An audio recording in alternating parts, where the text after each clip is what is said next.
Thank you. Thank you very much. I believe nobody's yet made a joke about being in at the deep end, so allow me to be the first. Thank you very much for the invite. It's really a pleasure to be here for many reasons, not least because in the UK we currently have a general election today, so I'm hiding here in Switzerland, watching behind my hands to see how further we throw ourselves into the mire. But anyway, that's another story. English is my first language, so I shall be speaking in that language. I realize there is some translation going on, so I will try to speak slowly, clearly, and hopefully you can understand what I'm trying to say. And if you don't, please ask me, and feel free to stop me and ask me what I mean. I'm here to hopefully engender some discussion. So, this is a presentation called Tabula Plena. It was inspired partly by the book of the same name, which I have quoted here, which I read towards the end of last year and enjoyed enormously. And I think, I'm not sure if Eva is still here, but I know Eva did a presentation last night, and Eva, I think, was involved with this book at some point. I hope she's still here. This talk is also sort of inspired by a sense of slight frustration with the book, as well, as if I'm perfectly honest. Because in that publication, throughout the various chapters and contributions, I never saw the interior mentioned once. And that frustrated me. Frustrated me for a number of reasons, because in my view, and I'm an advocate of this and have been for a number of years, the reuse of the built environment, the transformation of existing buildings, much like a building like this, the epicenter of all of those discussions has, I would argue, for at least 15 to 20 years, been based in the discipline of the interior.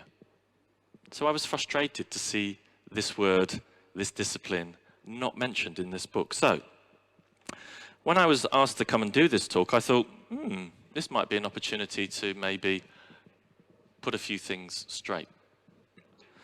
So this presentation is going to examine what I consider to be a couple of strategies, ideas about the interior, which I think are a way forward with regards to what we call the Tabula Plena. And I'm going to show you some images, and I will show you some case studies. So if you find yourself not so interested in what I've got to say, then you can see some nice images.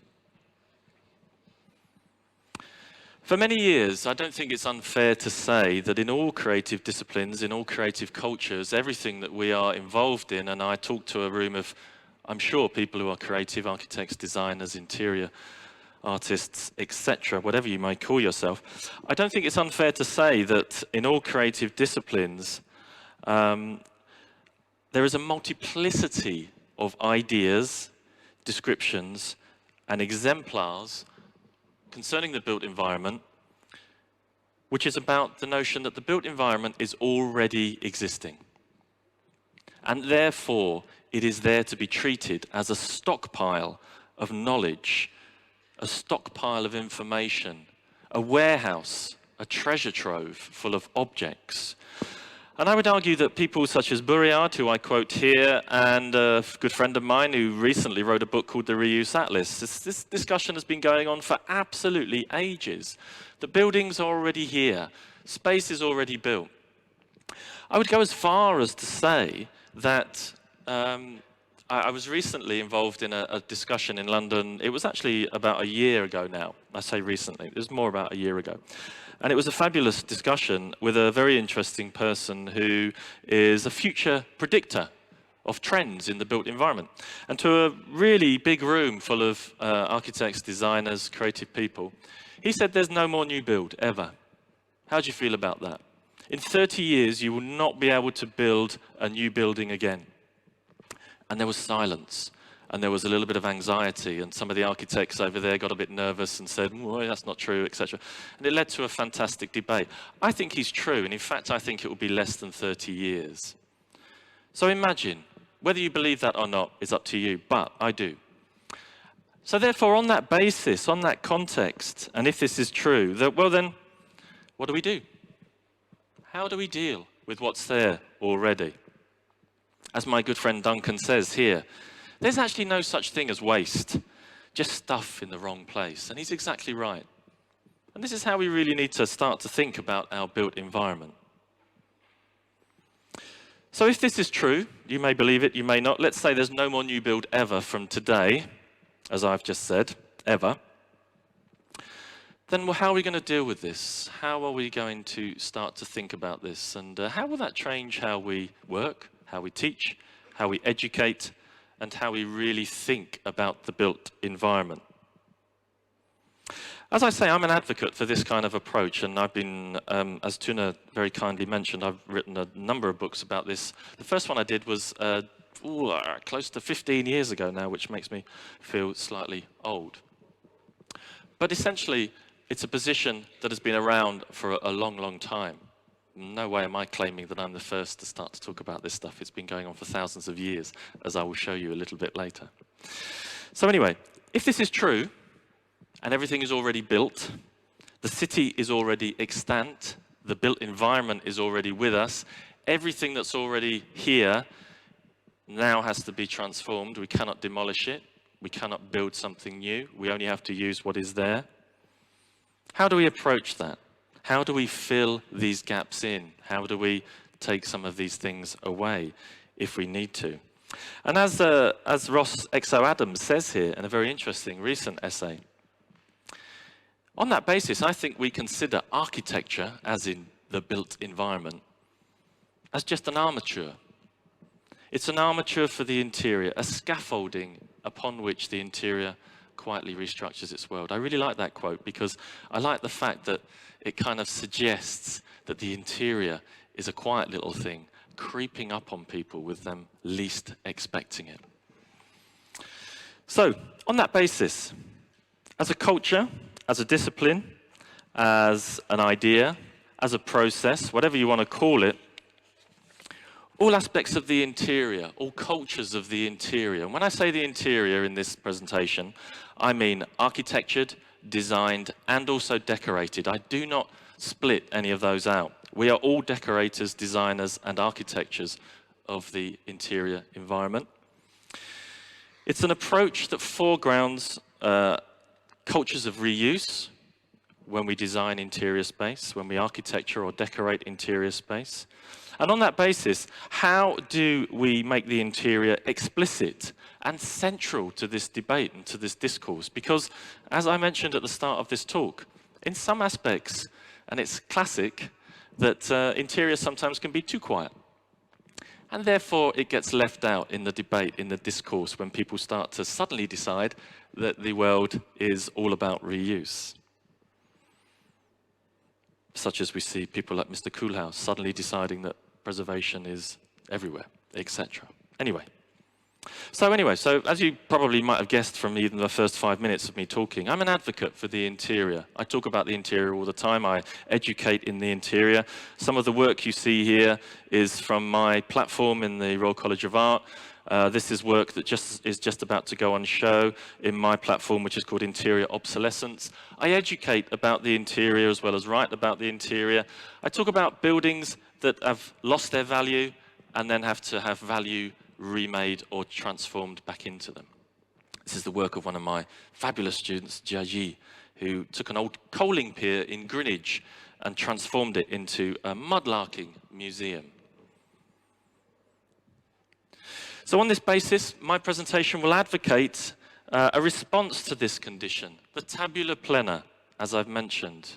The tabula plena, the idea that everything is already extant. It's already here with us. Therefore, we have to think about new ways of educating, new ways of making, new processes, new ways of thinking about, or maybe even old ways of thinking. You know, they're probably already with us, many of them, I'm sure they are. We have to think of ways of how we deal with this situation and this condition. So some context. The tabula plena, what does that mean? Well, I'm sure you're all aware of the tabula rasa, of course. The tabula rasa, the ideology that I would argue dominated the 20th century, and maybe to some aspects is still prevalent and of interest to some people. The tabula rasa is an approach, a radical impulse to wipe the slate clean. Of course, its basis of the language is Latin. To wipe the slate clean, tabula rasa, to erase, to start something new, to begin from scratch. Tabula rasa, the instinct is powerful with the tabula rasa impulse. It forcefully, I think, is exposed, actually, when people without the built environment, tabula plena sensibility, a thing I'm going to come to later, when people don't have that sensibility to rework the existing buildings, I think the tabula rasa impulse is forcefully exposed. I hope that makes sense. What I mean is, some people have it and some people don't. Understanding the built environment and reworking. And I show these images and you can make your mind up who does and who doesn't.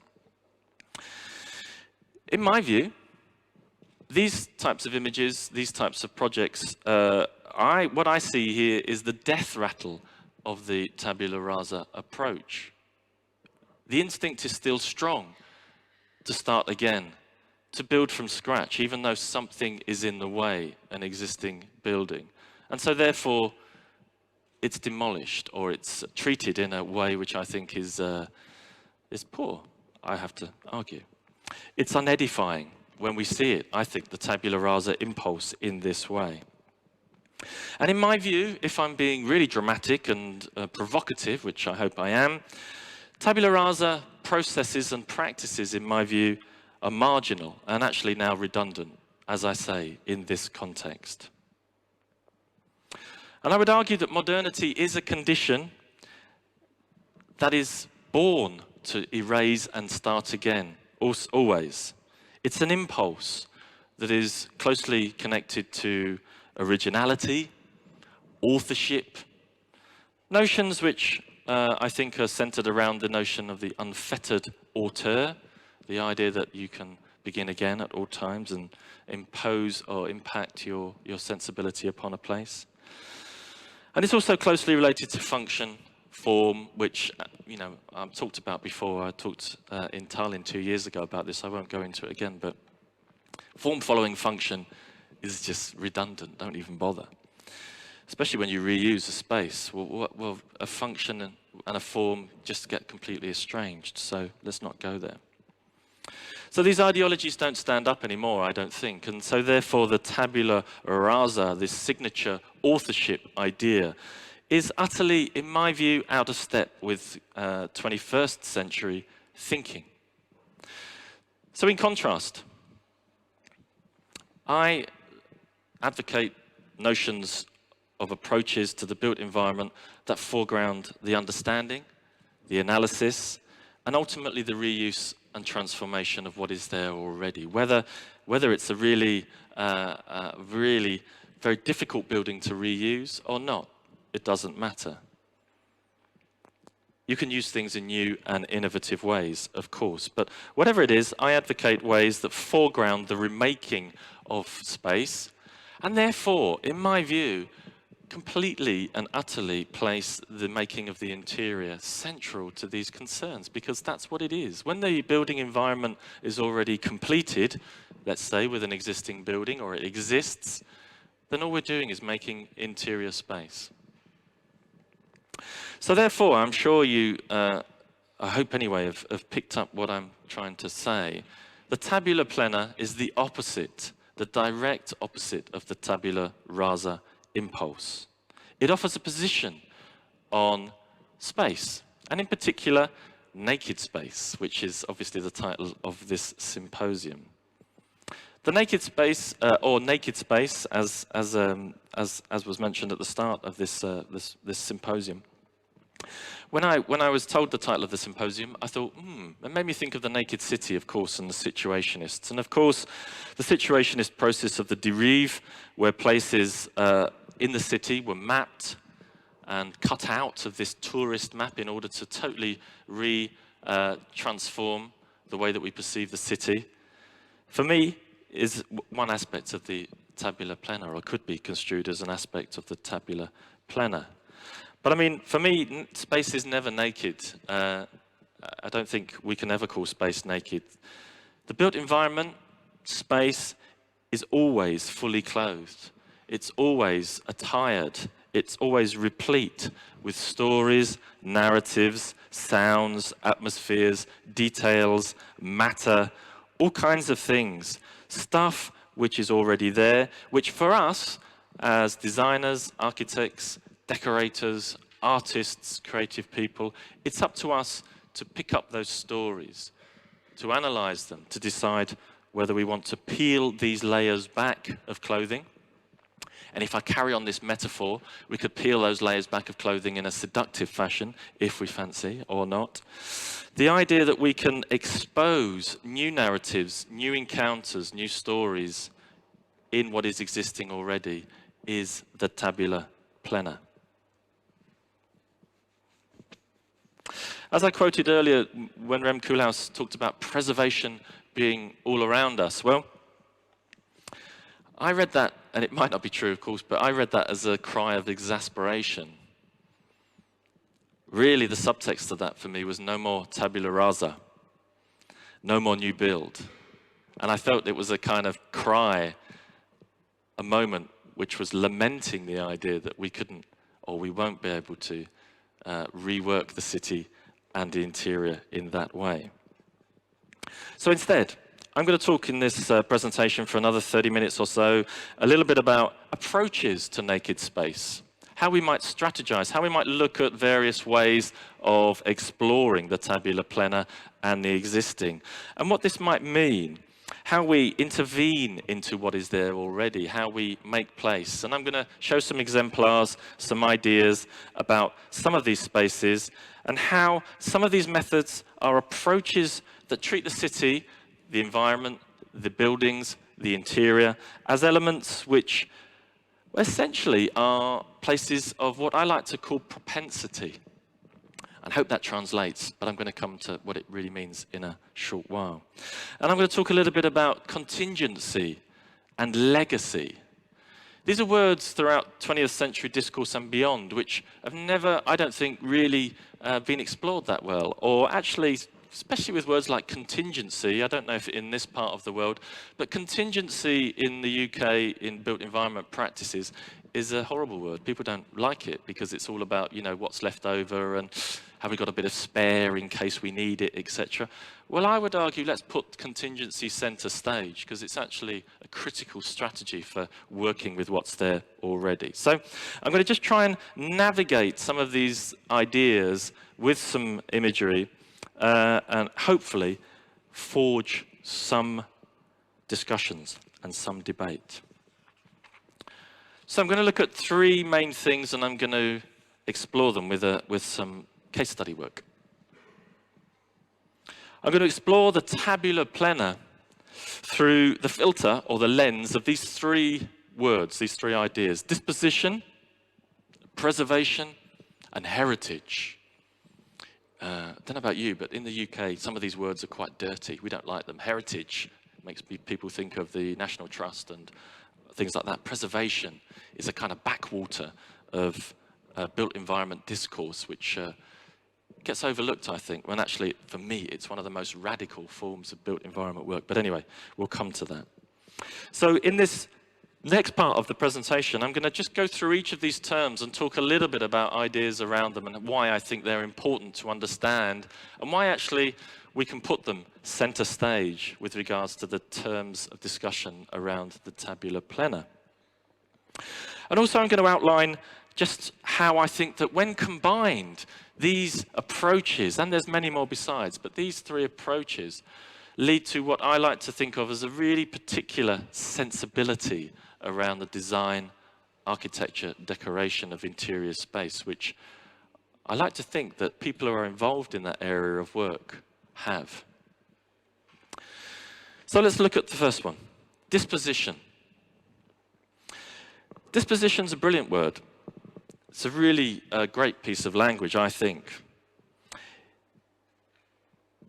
This quote is by Keller Easterling from a very interesting book called Extra Statecraft, which is about the power, it was called The Power of Infrastructure Space, was produced at the end of last year. I recommend it. It's very interesting. But talks about urbanism and urban infrastructure, essentially. But there was one sentence when I read this book that really stood out to me, which I loved, and it's this one.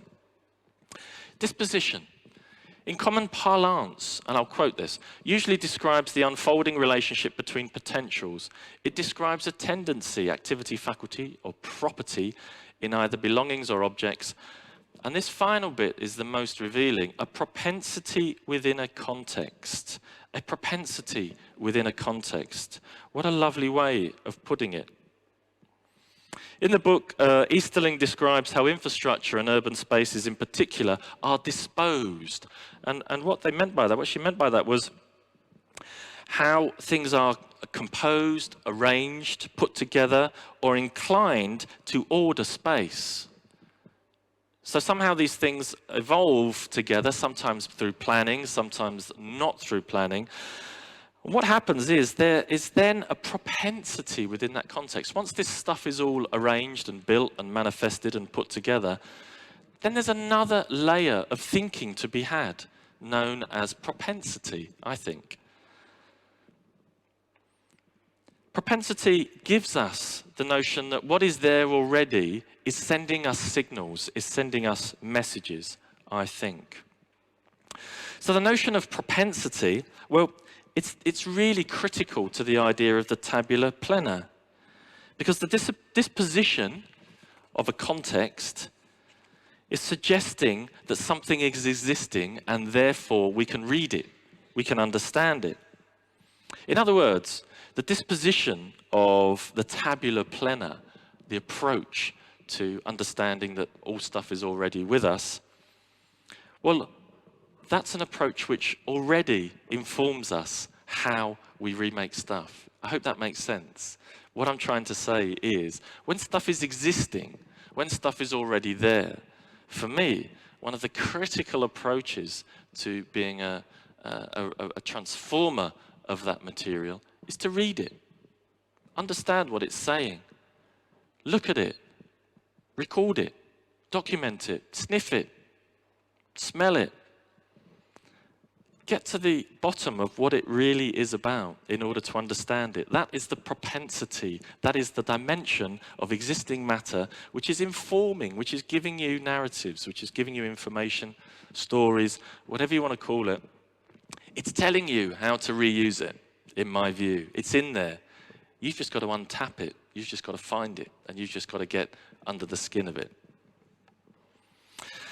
Now, there's a very interesting aspect to propensity or disposition which I want to talk to you about. And I'm not sure whether you've come across this, but I've been looking at this for a number of years and I find it absolutely fascinating. And it's a strategy called spolia. Spolia is a great word. It's a Latin word which is derived from spolia apima. Spolia apima is an approach. It's specifically used in archaeology. Archaeology, of course, is all about, uncovering and digging and bringing things back out of the earth or other places and finding out how we lived in other civilizations through the material that we find. So, there's something in this about the tabula plena, one would argue. But there's a very small niche aspect of archaeology, which is all about understanding the objects that you find are actually remade things from other bits of antiquity. And that is what spolia is. This is an image behind me, underneath these words, of the Arch of Constantine in Rome. And archaeologists have spent, and still spend, many, many years looking at this object, because this is an object made from lots of different objects.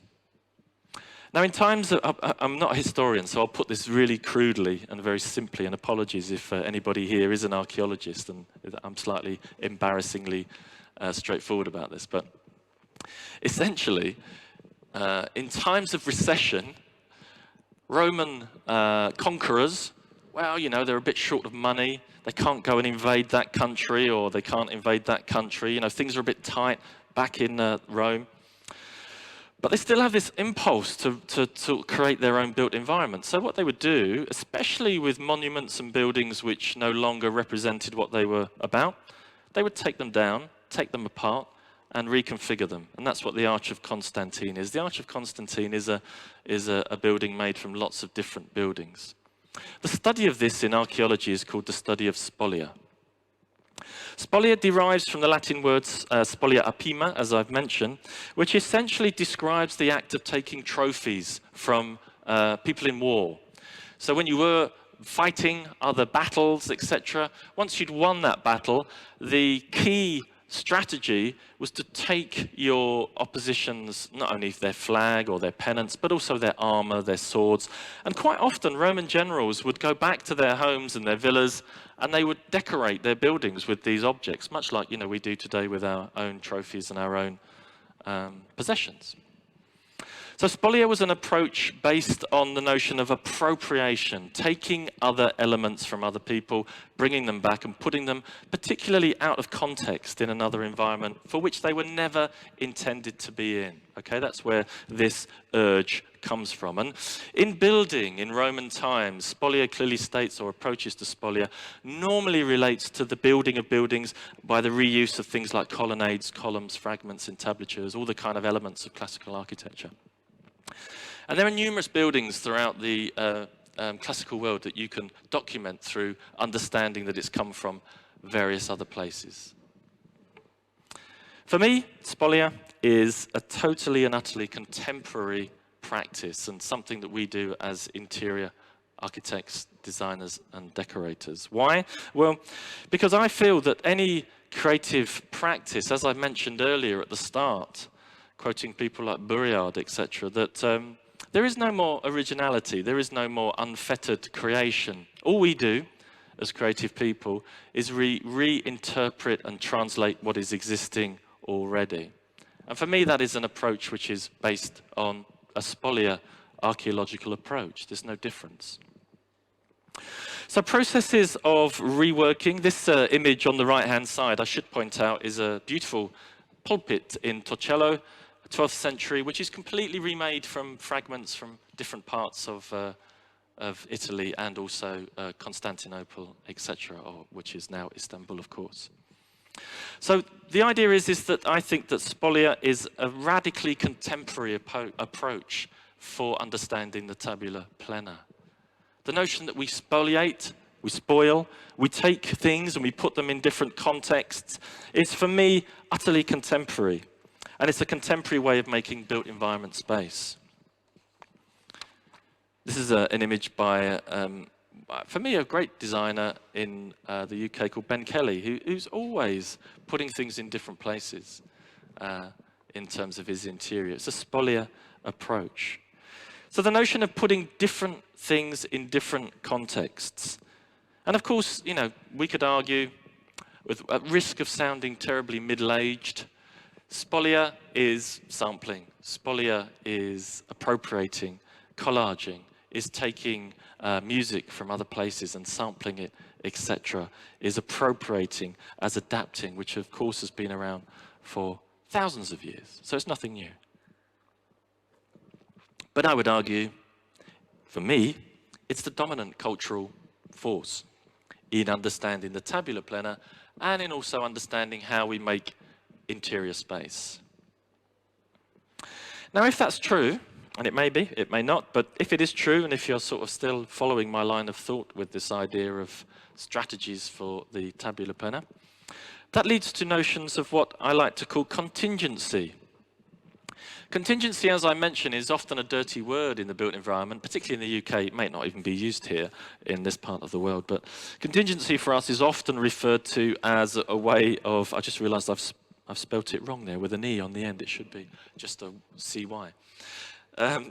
Contingency is an approach which values what is left over. Contingency is an approach which is about taking something which you never anticipated would be used and using it.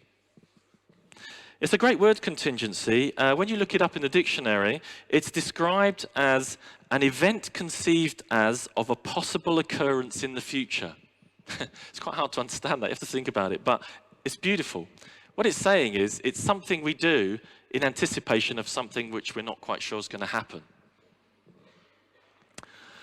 And I think that's really true. You know, when you work with existing environments, you never quite know what you're going to find. Let's face it, we've all done it. You know, I don't practice so much now, I have no time, but when I was practicing more, how many times have you started working with an existing building and you don't ever quite know what you're going to find? That's part of the fun. So contingency is a direct part of spolia, I would say, and therefore I think they both are completely entwined. It's a great word in that the Latin of contingency, the root of the word, is actually, it talks about touching or coming into contact with. It's got a hands-on dimension, contingency, and I quite like that because it is quite a hands-on strategy. You know, you're working with a building, you find something, you want to keep it or you want to throw it away, but there's a sort of hands-on approach to it, which I find quite interesting and revealing. But essentially, contingency, like propensity, like spolia, relies on what is there, what is around us, what is existing, what is available to be transformed, what we need to understand, and quite often in a hands-on manner, i.e. we're working with something that's there, we need to find it, we need to rework it. A closed-loop approach, if you want, if you use those terms here. We're using a lot of that and have been for a number of years, the idea that there's a complete circular economy about all of this stuff as well. So for me, the idea of disposition is fundamental, and it leads to contingency and the idea of spolia, one approach to the tabula plena.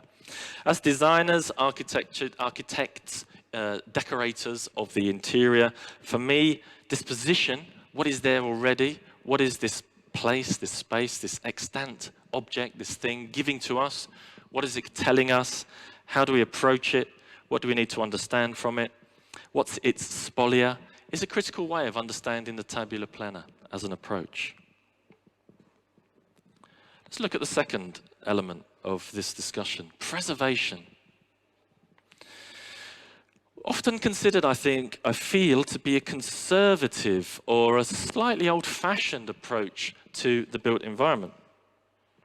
And one for a long time, I feel, has occupied the backwaters of built environment discourse. It's always kind of been there, but it's kind of never really been regarded as an interesting or maybe radical approach to the built environment. In the context of the tabula plena, for me, it's at the forefront of what we do as designers of interior space. And considerations around preservation, for me, become suddenly radicalized. And actually, it's a radical approach. There's nothing more radical, I would argue, the ultimate idea of preservation in some respects. There's nothing more radical of making something look like something that's already there. Making it look like it's never been touched, for me, is the ultimate in radical creativity. At the heart of the preservation conservation is a wonderful dichotomy, a wonderful contrast between, or tension between two things, and that is the relationship between what is known as the document and the supplement. And there's a very interesting person, George Otero Palios, who writes really brilliantly, and I thoroughly recommend his work to you about ideas around preservation. He's working in Colombia, runs a really interesting program there. He writes beautifully about conservation, preservation, about ideas of reworking the existing environment. Frustratingly doesn't talk about the interior, but I'm going to catch him one day and I'm going to talk him around about that. I quote him here because it's worth talking about. In preservation, there's a constant dichotomy, a constant tension between the document and the supplement. Those are the two main elements, considerations in preservation approaches. As he says, document and supplement are mutually constitutive, but the supplement, by definition, needs to appear secondary to the document, even if the document cannot function as such. So imagine the document is the existing. The supplement is something that we are applying, adding, pushing onto, or connecting to, or impacting upon that stuff that is already there. Sorry about the long quote, but he goes on to say, Done properly, the supplement confounds, blurs the line between reality and fiction, excuse me, and allows us to suspend belief, to satisfy our desire for meaning. The supplement plays on our human propensity, there's that word again, towards binary thinking. Its materiality is so overdetermined as something artificial and meaningless that it makes everything else around it, namely the original, there's that word again, the document, appear authentic and deeply significant. So I hope that quote, whilst long, helps to sort of illustrate this kind of tension, this contrast between the document and the supplement, what is there, what is being added, and the constant relationship between the two. What is the supplement's role with regard to the document and vice versa? How is this supporting or even overtaking what the document is trying to say? It's a very important and I think a central aspect of the role of preservation. And for me, speaks to the kind of approach of the tabula plena, but also talks a lot about this relationship between what we do as people who work with existing objects and spaces and buildings. So for me, this makes preservation radical, I think, because of this relationship between these two things. And in a world where there is no more new build, it's going to become even increasingly important and even more radical. Let me try and illustrate this idea a little bit more between document and supplement and the notion of radical preservation. And I'm going to show you a project which I was very fortunate to go and see last summer and interview the designer of this space, a guy called Katsuhiro Miyamoto in Japan. An amazing building, I think, a small space, but really quite fascinating. It's a space that's in just outside of Osaka, in Japan. Unfortunately, this part of the world in the mid-90s, so just over 20 years ago now, suffered an incredibly horrific earthquake where many people lost their lives. A very unfortunate episode in Japanese history. And one of the hardest hit areas was just around Osaka and the outside of Osaka. It's the Hyogo prefecture, where 1 in 5 homes were destroyed or left uninhabitable by the shock. And pretty much a quarter of all buildings and infrastructure, as you can see from this image here of the flyover on its side, pretty much a quarter of all infrastructure was rendered unusable and completely finished. Many of the buildings that were existing were constructed before 1981 and therefore didn't have the prerequisite codes for seismic activity that were required. And also, a problem with the locale was that many of the buildings were traditional and they had these incredibly heavy tiled roofs which were designed to resist monsoons, which were another natural phenomena. But unfortunately, what happened was these buildings, mostly timber frame, once they start to wobble, these heavy roofs just flattened them, and that's where, unfortunately, a lot of people lost their lives. So it's pretty horrific. It's a horrible story, really. I came across this project. Ooh, youch. Okay, let's not send that. Let's. Sorry about that. Don't know what happened there. Where are we? I came across this project about 5 years ago. Okay. I came across this project about 5 years ago. God, that was smooth, wasn't it? Blimey. I should be on the floor panicking. I came across this project about 5 years ago and was always fascinated by it. And I received a grant last summer to go to Japan and visit various projects around building reuse because, in my view, and one of the newest books I'm doing is talking more and more about this idea that what was once essentially a European or Western-centric approach to the built environment is now becoming ubiquitous. Anyway, it's a side issue. Katsuhiro Miyamoto was born and raised in this house just outside Osaka, so it's a very personal space for him. It's a space which he grew up in. He left it when he was 18 to go to university. But then when the disaster struck, the building itself, the house, was so badly damaged that the local authority just said, well, let's demolish it. It's ruined. All that was left was the timber frame and some other damaged pieces. But Miyamoto said no. He said, look, this has got really personal and sentimental value for me. Can I keep it? It's mine. My family still own it. And it's got a lot of memories in it. And I'd really like to retain it and actually rework it. And the local council, the government said, yes, you can have it free, but, it's totally up to you. He said, I'm going to bring it up to sort of seismic code, etc., for the future, etc. But anyway, they said you can have it, it doesn't have to be demolished, you can do what you want with it, etc. So Miyamoto decided to restabilize the building, rebuild it. It's a small domestic building. It was his house, it was where he grew up in, and he wanted to restructure it in order to become his office. So it was no longer a domestic space, but it was a workspace.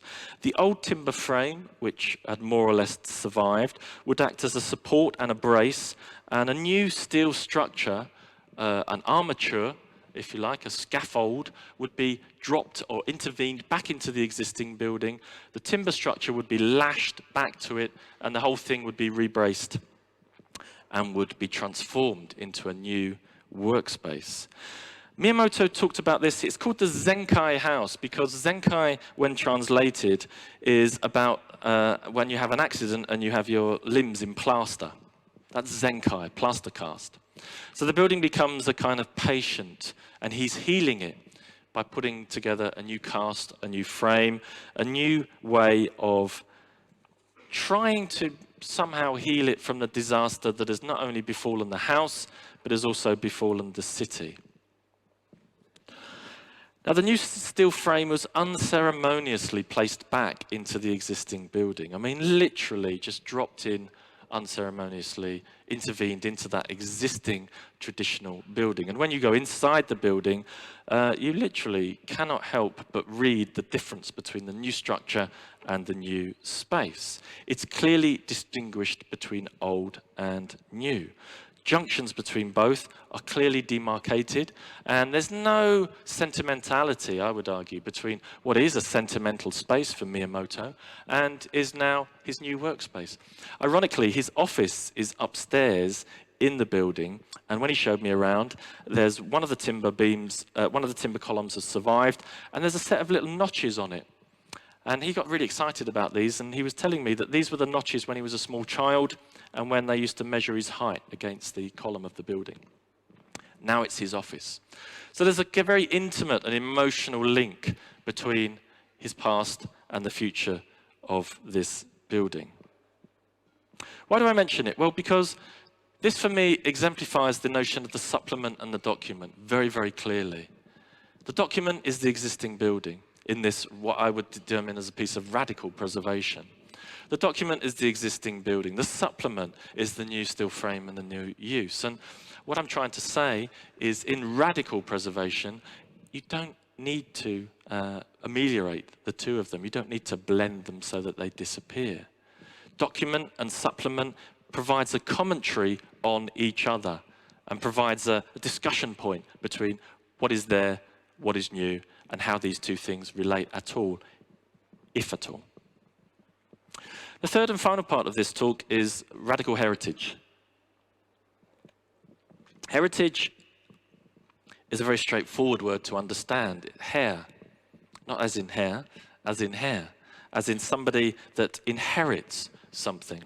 Heritage for us in the UK has always been a thorny subject. The notion of the built environment and how we keep it pristine and looking like it was many, many years ago is a complex and sometimes unfathomable approach to the existing environment that we live in. I would argue that in the tabula plena, radical heritage has a place and is actually another important approach to understanding existing spaces and the role of the interior within it. As I mentioned, derived from the word inherited and what might be inherited, heritage or heritable is the confrontation between transformation and conservation, much like preservation is as well. These things are all quite similar in many ways. Rather nicely in the Oxford Dictionary, heritage is described as the portion allotted to or reserved for anyone. There's a kind of lovely idea of handing on something to somebody else at a later point, the portion of something allotted to somebody. The tabula plena, the strategy or approach of the tabula plena, exemplifies this confrontation. What do we transform? What do we make heritable? What do we inherit? And how do we pass it on? These are all important research questions for the built environment. And what are the consequences of this action? So just to finish, another exemplar of what I would describe as radical heritage. This is a rather beautiful, tiny little project, a domestic project, but one I just could not resist showing you because I think it's really quite powerful. And for me, really exemplifies radical heritage. It's a small domestic project by Kate Darby and David Connor in the UK. And it's only just been published, and I've been lucky enough to visit this place. And I like talking about it because David is a friend of mine. And I think this is just a really special little project. It was built in 2016 in an area of the UK called Leinster, which is near a sort of Welsh-English border. And on David's land, he has this ruin, a 17th century barn, which he was going to demolish. David's a sensitive guy. He doesn't like demolishing stuff normally. He likes to remake things. He has this sensibility, like many of us, which is about trying to work with something new. But this thing, as you can see, well, he thought, it's too far gone. There's no way I can save that. As he applied to take it down, of course, the local governance officer turned up and said, no, it's listed. It's preserved. You cannot touch it. And therefore, it's heritage. It's an important heritage building. It shows how we lived in the 17th century, how livestock was looked after, etc. That's the sort of heritage, that's the level of heritage debate in the UK. This building, well, we have to keep it because it's telling us a lot about how we treat animals, etc. And I'm sure it does. So this surprised David. He didn't realize it was listed and sort of complicated his approach to it. But then he had an idea. He cleaned the studio, and where there were some elements that were just purely dangerous, he was allowed to take them down and remove them and then reuse that material and to clean that material. He wanted to turn this place into a small studio for his practice, so he didn't have to keep working in London. So he cleaned some of the bits, and where he had to, he stabilized some of these ruins, and he encased it then in a new frame. He said, his exact words were, well, the thing is, I can't touch it, so I'm just going to make it heritage. I'm going to conserve it. So he wrapped it in a frame, part timber, part steel, and started to encase the building and support the building. And that building was then wrapped in just a black steel, corrugated steel. This unusual picture is David in the red outfit going to work. David is an interesting man. So he wrapped the place and made it heritage. And when you visit the studio today, well, all it takes is to look through the window, and there is the building. The new studio is preserved, is made heritage, and is relatively untouched apart from some of the cleaning. And David takes great delight in telling everybody about how there are birds' nests that he hasn't touched in there. There are old bits of wiring. There's even some of the ties, building ties, still left on hooks inside the place, bits of old fabric. He touched nothing as much as he humanly could. And what he did was he preserved it. He conserved it. And he made it become an element within this building. He says quite alarmingly that every day he goes in there to work, he has to spend at least an hour dusting the place because the place is still falling apart. And he estimates that probably in 100 years or so, the building won't actually really be there anymore. It will just sort of disappear into dust, really. But things like new windows have to be reached through old windows. You literally have to pass your hand through the old frames of the building in order to open a window, etc. Anything that was able to stand up was kept within that place. Why do I mention this? Well, I think it really brings this conversation to a bit of a conclusion, but it talks about all the things that I've mentioned, I feel. It talks about disposition, it talks about the preservation of space, and then it talks about the heritage and the idea of the tabula plena, what is there already and how we use it. The new and the old are clearly distinguished. They don't always have to be, but they are in this case. And the idea that somehow a building, a space, an environment is there already gives us some kind of message, narrative, story for us to rework and reuse again. So to bring this to a conclusion, for me, all of these approaches, the tabula plena approach, and maybe the point that I was making at the start of this talk about the notion of reusing and the fact that we actually really won't be able to make any new build in the near future, if at all. All of this leads to what I think is the interior sensibility. And this is why the interior is at the center of all discourse around built environment reuse and transformation. And that is because anybody who's been through a training in interiors, practicing in interiors, writing, educating in interiors, I argue has this sensibility. And this is a sensibility that you only get in these places, I think, these forms of education and working and training. And that sensibility is the understanding of what is there already and the delight and the interest in what is there already in order to rework it and to reuse it. It's an approach that is totally and utterly opposed and at the opposite and contrasted and whatever other words you want to use to the tabula rasa, the notion of wiping the slate clean and starting again. For us, there's a delight in stuff that's there already. There's a delight in being in a swimming pool and talking about building reuse. There's a delight in working with stuff that's already around. The ambiguity of finding things as you work on these spaces, as you talk about them. And the idea that somehow there's a joy in working with stuff that's already there and what it tells us. And this sensibility, I would argue, is the interior sensibility. And whether you call yourself an interior architect, an interior designer, interior decorator, I don't care. I show this drawing a lot around the world whenever I talk because I don't really care what you call yourself. You can call yourself an interior architect, interior designer, interior decorator. It doesn't matter because we're all working with what is there already. And anybody can do it. If you're an architect, a designer, an artist, an art installationist, you can do it. It's about that sensibility and how you have that sensibility. And what happens, you see, in this approach is that working with what is there already leads to very particular processes, strategies, understanding. It leads to very particular research with regards to what is around us and understanding it.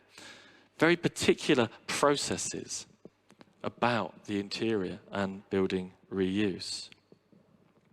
So for me, this is the opposite of the tabula rasa. I hope I've made that clear. I'm sure I have. The tabula plena is the analysis of what is there already and how we make use of it. Thank you.